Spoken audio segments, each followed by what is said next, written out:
If by desiring to be useful to that, you lose these, of what use can you be to your country when you are become faithless and void of shame? 25. Is anyone preferred before you at an entertainment, or in a compliment, or in being admitted to a consultation?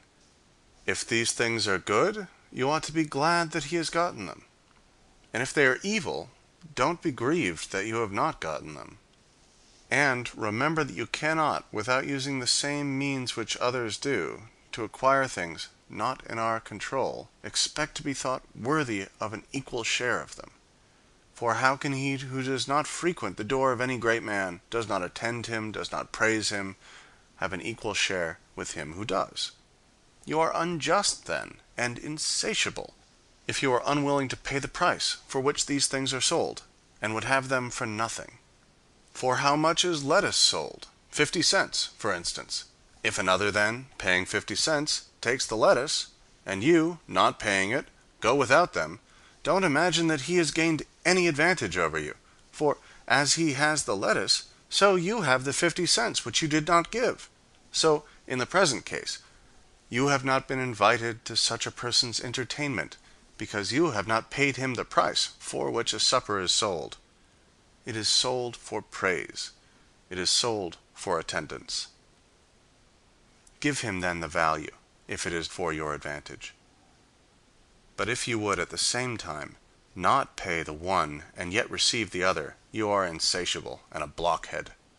Have you nothing then instead of the supper? Yes, indeed you have. The not praising him whom you don't like to praise, the not bearing with his behavior at coming in. 26. The will of nature may be learned from those things in which we don't distinguish from one another. For example, when our neighbor's boy breaks a cup or the like, we are presently ready to say, these things will happen.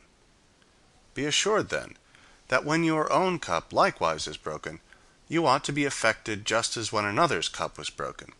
Apply this in like manner to greater things. Is the child or wife of another dead? There is no one who would not say, this is a human accident.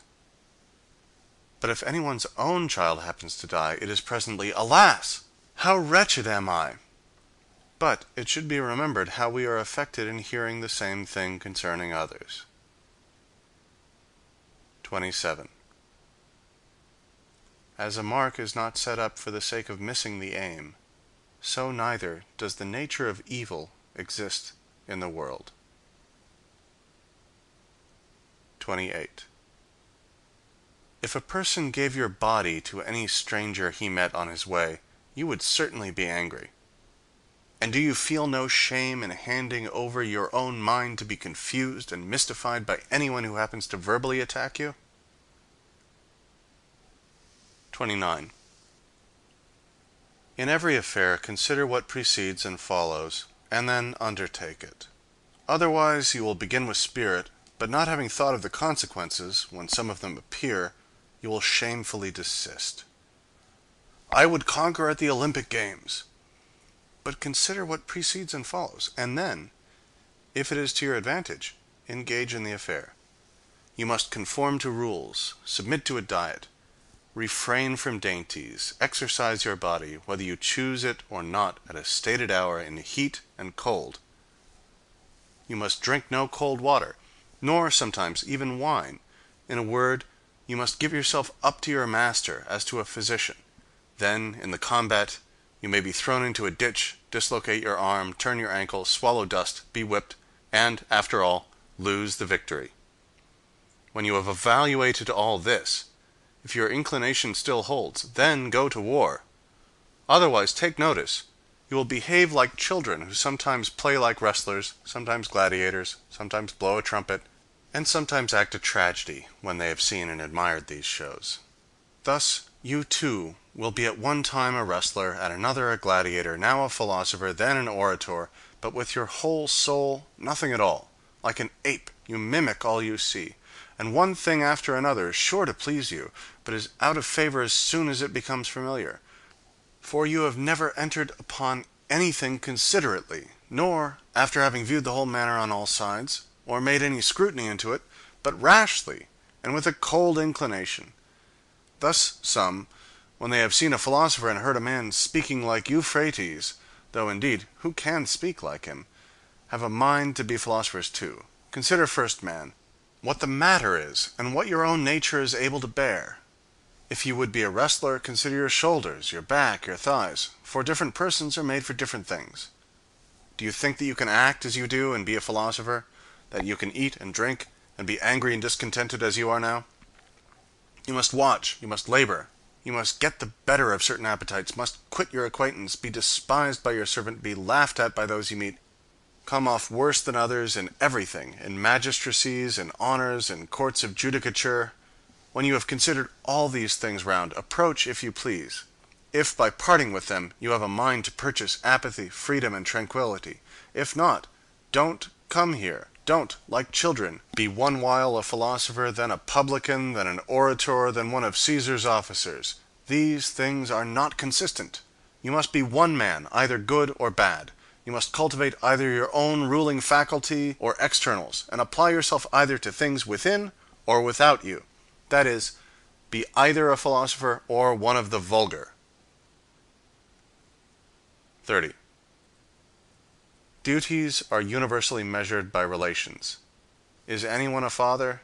If so, it is implied that the children should take care of him, submit to him in everything, patiently listen to his reproaches, his correction. But he is a bad father. Are you naturally entitled, then, to a good father? No, only to a father. Is a brother unjust? Well, keep your own situation towards him. Consider not what he does, but what you are to do to keep your own faculty of choice in a state conformable to nature. For another will not hurt you unless you please. You will then be hurt when you think you are hurt. In this manner, therefore, you will find from the idea of a neighbor, a citizen, a general, the corresponding duties if you accustom yourself to contemplate the several relations. 31. Be assured that the essential property of piety towards the gods is to form right opinions concerning them, as existing and as governing the universe with goodness and justice. And fix yourself in this resolution, to obey them and yield to them and willingly follow them in all events, as produced by the most perfect understanding. For thus you will never find fault with the gods, nor accuse them as neglecting you. And it is not possible for this to be effected any other way than by withdrawing yourself from things not in our control, and placing good or evil in those only which are. For if you suppose any of the things not in our control to be either good or evil, when you are disappointed of what you wish, or incur what you would avoid, you must necessarily find fault with and blame the authors. For every animal is naturally formed to fly, and abhor things that appear hurtful, and the causes of them, and to pursue and admire those which seem beneficial, and the causes of them. It is impractical, then, that one who supposes himself to be hurt should be happy about the person who, he thinks, hurts him, just as it is impossible to be happy about the hurt itself. Hence, also, a father is reviled by the son when he does not impart to him the things which he takes to be good. And supposing empire to be a good, made Polynices and Eteocles mutually enemies. On this account, the husbandman, the sailor, the merchant, on this account those who lose wives and children, revile the gods. For where interest is, there too is piety placed. So that whoever is careful to regulate his desires and aversions as he ought, is, by the very same means, careful of piety likewise. But it is also incumbent on everyone to offer libations and sacrifices and first fruits, conformably to the customs of his country, with purity, and not in a slovenly manner, nor negligently, nor sparingly, nor beyond his ability. 32. When you have recourse to divination, remember that you know not what the event will be, and you come to learn it of the diviner. But of what nature it is, you know before you come, at least if you are a philosopher.